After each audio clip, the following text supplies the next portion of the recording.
My father, aged 52, and I, at 25, reside in my mother's ancestral house, an inheritance I received when she passed away from cancer when I was 16. I share the space with my 3-year-old Cocker Spaniel, Moxie. Recently, my father surprised me by marrying his high school sweetheart, Steph, 51, whom he had been in contact with for almost 2 years. They swiftly moved into the house a week after their small wedding, a ceremony to which I was not invited, unaware of their relationship. Steph, along with her twin stepdaughters, Lizzie and Lexi, fake names, both 20, and their 2 chihuahuas, Gucci and Herms, relocated to our home. The twins attend a nearby state college, and my father proposed that they live with us to save on expenses, to which I reluctantly agreed, thinking the spacious 7-bedroom house could accommodate all of us. However, complications arose. Firstly, Steph demanded my room, citing the need for space for her luxury items. I firmly refused, asserting my long-standing claim to the room. A compromise was reached wherein my father offered his closet space to her. Secondly, the twins had a habit of entering rooms without knocking, causing me considerable embarrassment during a work meeting when Lexi, wearing a bikini, barged into my office. Furthermore, their untrained dogs left messes around the house, endangering Moxie, who was often harassed by them. I found her injured one day, prompting my concern for her safety. To aggravate matters, family photos, including those of my grandparents, great-grandparents, my mother's family, and myself, were repeatedly moved without my consent. In a recent incident, Steph replaced these pictures with her own, causing a heated argument between us. She insisted on setting house rules, claiming it was her domain, implying I lacked proper upbringing due to my mother's absence. I could not tolerate her disrespect in my own home. Furious, I confronted her, asserting my ownership of the house, and told her unequivocally that if she and her twins refused to respect my boundaries, they could pack their belongings and leave.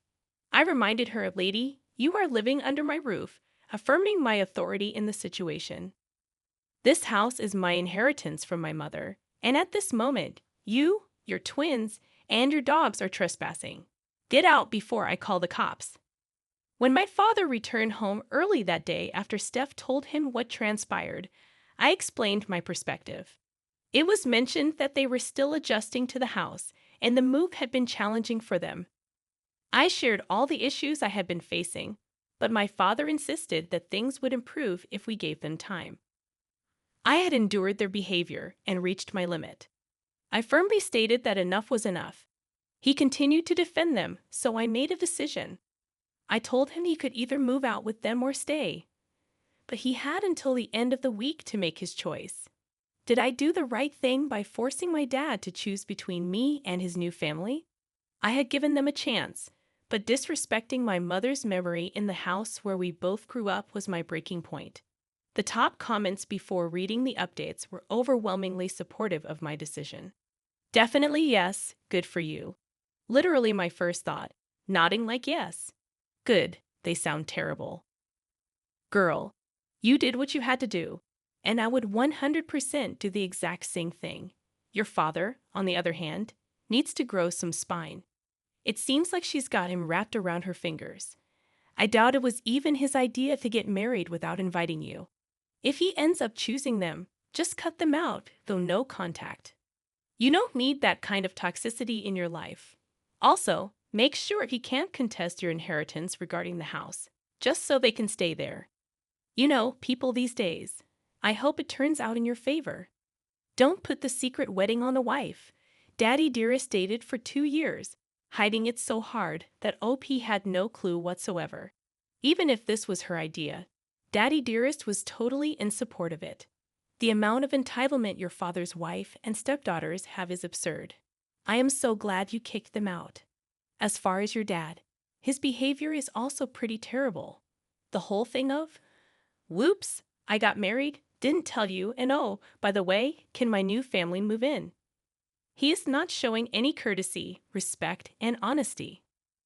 I wouldn't be surprised if the wedding was the stepmom's idea, especially not inviting the daughter of the man you're marrying. Like, what is that? Just a quick update. I've read through all your comments, and I want to express my gratitude for your support. It means a lot to me. I realize it might seem like I'm a pushover, and maybe I am. I just prefer avoiding confrontation and arguments. I'm not the type to engage in fights with someone. I've taken your advice and decided to change the locks around the house. Unfortunately, the gate on the property is old and rusted, and it's been open for who knows how long. I can't do much about it at the moment. I've contacted the same lawyer who handled my mom's will to review if there are any loopholes or chances that my dad could contest it. I'll be meeting with her in a couple of hours. About my dad, he's a good man. He's worked hard to provide for me and my needs after my mom died. He's never asked me to tap into my money to help with living expenses, etc. He earns a decent amount as an engineer, around 6 figures. So I don't think he's after my money, but I could be wrong. I think he's just blindsided by the fact that someone still finds him attractive at his age. It didn't help that it was his high school sweetheart. I confronted him about his impromptu wedding and how he kept things from me. He said he didn't know how I would react if I knew he was dating his ex-girlfriend before he met and admired my mom. I was upset, but I eventually got over it since he seemed happy having her around. I don't know the full story between them or if there's any bad blood between her and my mom to make her act out and disrespect her. Steph and her daughters are staying somewhere in town now. Frankly, I don't care to find out where. They have the means to take care of themselves, and if they run out, they can always sell their luxury bags. They seem to have so many that they require a whole closet just to store them. For those wondering about my relatives, my mom was an only child, and my grandparents left everything to her. When my mom passed away, I inherited most of what she had, and she also left some to my dad. My grandparents on my dad's side live about 6 hours away with my uncles and cousins. So it's just me, my dad, and Moxie here. Speaking of Moxie, she's doing well. She seems happier and enjoys the quietness around the house. I'll update again as soon as I can. But once again, thank you all for your support. It sounds like I'm safe, and I appreciate your reassurance that kicking them out was the right thing to do. I've taken your suggestion to heart and will be sure to keep anything sentimental or valuable to me locked up, just in case she comes back and tries to destroy some of my pictures, etc. This is indeed a great suggestion.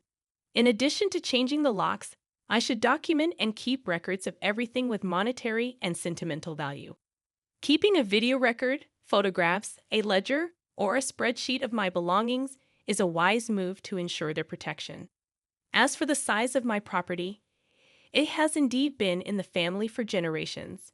It's filled with a lot of history and sentimental value, making it all the more important to safeguard. You're right. There's nothing wrong with being kind. But sometimes you do have to toughen up and find your strength, which is precisely what I did. I plan to keep my valuables somewhere safe until I'm absolutely certain they are out of my life. If things turn sour, I may consider renting out rooms, but I'll make sure to have a proper lease agreement in place. You made a good point about evaluating my relationship with my dad. It is perplexing that he didn't tell me about his dating and marriage plans, but had no qualms about moving them into my house. It seems that he cares more about her than me, which is disappointing. I did have a conversation with my dad about his impromptu wedding and why he kept it from me. He claimed he was unsure how I'd react if I knew he was dating his ex-girlfriend before he met and married my mom. However, it does seem like he was more concerned about upsetting me over the dating part rather than moving a secret family into my home. In truth, my dad's actions reflect that he doesn't truly care about how difficult this situation has been for me. It's as if he values his wife and her daughter's feelings more than mine. I appreciate your perspective and insights. Now, here's the second update. I spoke with my mother's previous lawyer, Amy, a fake name, about the issue on Saturday and inquired if there was a way to contest the will. Amy showed me the documents, indicating that my dad and I had both signed agreements stating that we were in accord with what was left to us and that we wouldn't contest it in the future. She also advised giving them a 30-day notice to find a new place and move out to avoid legal troubles related to the inheritance issue. So, the inheritance matter has been resolved. On Saturday night, I was supposed to have dinner with just my dad. But apparently, a private discussion between a father and daughter became a family affair, with Steph and the twins present. To cut short the misery, I informed them that I had consulted Amy regarding the house and other legal matters, and that they had 30 days to find a new place and move out. Steph tried to object, but I shut her down, suggesting that we all go to family therapy and take some time to get to know each other. I rolled my eyes at the mere thought. I firmly stated that it had been months since they moved in, yet they hadn't made any effort to be a family unless they needed something. I had had enough, so I asked my dad if he was going with them or staying, indicating that his decision would determine which items he could take with him. He seemed confused, asking if I was kicking him out. I clarified that I wasn't, but wherever he decided to go, he would have to manage on his own. However, I made it clear that I wouldn't maintain contact if he chose to leave. Steph asked why I was evicting him from his own house, to which I replied that I inherited the house from my mother. There seemed to be a misunderstanding on their part, particularly with Lexi, who argued that it would be difficult to move since they were in the midst of finishing the spring semester and finals were just a few weeks away. I simply smiled and suggested they find a new place swiftly. After that, I left the conversation. On Easter Sunday, I invited my boyfriend, his family, and my two best friends over to celebrate. My dad had been calling me, and my brother had been answering his calls, inviting me to spend the day with them. However, as far as I'm concerned, the only family I recognize now are my two best friends, my boyfriend, and his family. It was a wonderful Sunday, filled with egg hunting, games, and a grand dinner, something I hadn't experienced in a long time. Everything felt just right. Currently, I'm in the process of meticulously documenting every item in the house worth over $500. I had some people over to assist with this task. All the locks have been changed, and I've only given a copy to my boyfriend. No need to worry about my dad asking him for a key since my dad doesn't approve of him, given his middle-class background. I've also taken steps to enhance security by hiring professionals to install a security system around the house and property. Additionally, I have a meeting scheduled with someone to discuss the fences and gates. I haven't tapped into the funds my mom left behind, as I've been using them for college tuition, dorm expenses, and other needs. However, given the urgency of the situation, I believe it's time to access those funds.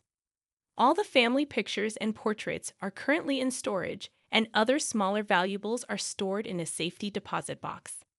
Important documents are kept in a water and fireproof safe that requires both a key and a pin to open, and it's situated in my room. I'm taking every precaution and advice that you've provided in the comments on my previous post. Thank you for your valuable suggestions. So, for now, that's the update. I'm not entirely sure why my dad is choosing to be with them rather than me, his own flesh and blood. I've come to accept that, for some unknown or unexplainable reason, they are more important to him. It's challenging, as he's the only family I have left here, and I'm not particularly close to his side of the family. However, once they move out, I plan to cut contact with him. He's a grown man and can decide what he wants to do with his life. I appreciate all the support and well wishes. Thank you for your encouragement. You're doing a great job, and it's essential not to let your dad manipulate you or lie to get his way. He made his choice, and you shouldn't allow him to weasel his way back into your life. Don't be surprised if some emergency or crisis comes up in the future, as that's a common tactic some families use to regain access. Stay strong and true to your decisions. I cut ties with them 3 years ago. In the past month alone, there have been relentless attempts to drag me back into their chaos. First, there was the pressure to get tested for some unspecified issue when my grandpa needed blood due to a rare problem.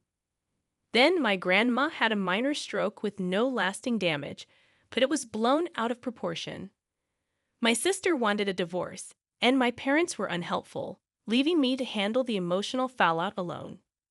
Now my mom is bombarding me with frantic voicemails about my sister needing support, all while my grandpa battles pneumonia or congestive heart failure. He's 19, his health is deteriorating, and I feel helpless. They paint me as a heartless monster for not caring, but every manufactured crisis has made me numb.